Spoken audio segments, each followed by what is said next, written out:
Now, here's the thing. One of the most common questions I've been asked over the years is about the grafting of Japanese maples. And I'm not an expert at it, I can dabble at it, but if you want to know about it, it's best to go to somebody who really knows, somebody who specialises in them. And people that spring to mind obviously are Bartholomew's and Matthew and Laura down there. So, without much further ado, we'll give you a couple of clips of theirs that will explain to you how they do it, and also that if you go onto their website, and you can actually buy these little kits where you get the band, you get the rootstock, and the scion wood, that's the bit that you put into the rootstock,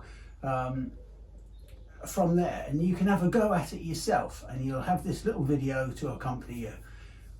What more can I say? That's it. This isn't one of my videos, I'm just doing this for because I think it's a great idea. Right, there you are. As for my own videos, back in the spring. Right, hello. We're going to do some grafting. This is winter grafting. So first of all, I've got my knife. This is a Tina knife. We get ours from PG Horticulture. It's very sharp. Yeah, so that's my knife. So I've got some senkaki here, some bits of senkaki to graft. So these are understocks. I've cut them back because you'll see when tying around you have to cut them back, otherwise you can't get your arm over them to tie them off, but I'll get there in a second. So this is your scion. So you want to do one cut. So what I do, this is what I do, you do one cut, make sure you go through the cambium layer just at the sides like that, and then you turn it over. You need to be exactly the other side of where you are, so I put my hand there and then flip it straight over. You've got to do it exactly on the other face, the same sort of cut. So then you have that, and then you want to cut an angle at the end so it fits into your section, your side veneer on the understock in a minute. So that's that, so it's a bit blurry. Right, then we do the cut on the understock. So every understock has got a natural place where it might be a bit higher up on some of them, but where you can put the graft. So here I'm going to put it here because there's a nice clear bit there. So let's give this a go. Can you see? Yep. So you just do a cut the same length as the one you've done on your scion. Then you get your understock and your scion, and you've put the scion in the cut you've made on your understock. Make sure you line up the cambium layers, both back and front, and then you get your rubber grafting tie. We use natural rubber ones, and then you hold the end in between your fingers. So this is quite an art. It took me a while to get used to it, but you've got to keep tension on the bit that you're tying around, so it's pulling that scion into the graft, and then you move it down slowly, and then you move your hand off, put your finger in the way. I do 2 fingers, so you go around your fingers when you come into the end, and then you loop it through, push it in. Oh, see, my fingers are cold. Push it through, and then you can pull it, and then it's secure. Right, just a bit about knives. This is a Tina, like I said before. These are very expensive. I think they're a couple of £100 each. So if you don't want to spend that much money, which is fair enough, you can get just a good quality sharp craft knife. I'll show you how to use that in a minute. You understocks, naturally some of them have a bend in them, so we use anything. You could graft down there, or I would turn it around and graft up here. As they grow,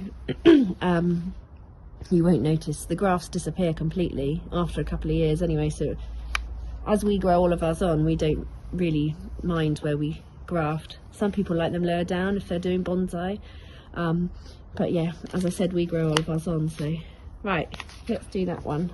I'm going to do a Crimson Queen now. So let's try and do the graft again using this. Get that in there. Right, I'm going to do the first cut. just cut into the cambium layer, cut that bit off.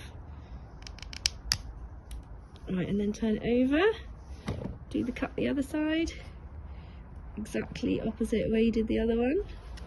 So then you got two, then you get this bit, it's exactly the same as I did before. I'm going to go lower on this one, so just cut the same length as you did before, and then again let's try and tie it off. So line up the two pieces, cambium layers lined up, and then get your grafting tie and slowly go around. This is why you need the understocks cut down, because you have to go around with your arm. Oh, and if they're too long they get tangled. There you go, and there you have your graft. Right, we've put now we've put our graft in a tray of soil for the moisture. We've cut the bottom of a 2 litre bottle, and then you just slip it over the top, and then it creates a warm, humid climate. I think you can put them indoors, but you need to keep the soil wet, otherwise the graft will dry out and then it won't take, because it needs humidity and warmth. I guess that's the same thing to take. And there you have it. Oh, the lid's on as well. Right, this is just to show you what the cambium layer is, so excuse the knife, and it's a very big bit of silver birch. So this is obviously the bark, then here you've got the green, hang on, let me just focus on it, the green band, little green bit that goes all the way around, that is the cambium layer. I've gone a bit shallow there so you can see the cambium layer, but that is the bit that is the cambium layer. So when you're matching up a graft, you need the graft on the cambium layer to match up with this. Well, this would be the scion or the rootstock, but yeah, they're the bits you need to get to match up so they bind. Right, this is a video to show what you will get if you order the rootstocks and the grafting scions. My assistant will open the box. It's very exciting. You can order them separately, but this is if you order them together. Oh, the light's just kicked in. They come in straw, as they've got no leaves on, and they'll come cut to the right height. We cut one of our rootstocks down, as I explained in the video, the grafting video. Otherwise, you won't be able to tie your ties. You get some grafting ties. There's enough. I think. Would you put 10 in? 10 in here. 2 yeah. per, just so you can. If you have to cut one because you, it's not quite right, then you can have another go. You could also use them a bit smaller, but. Right, there's 5 rootstocks.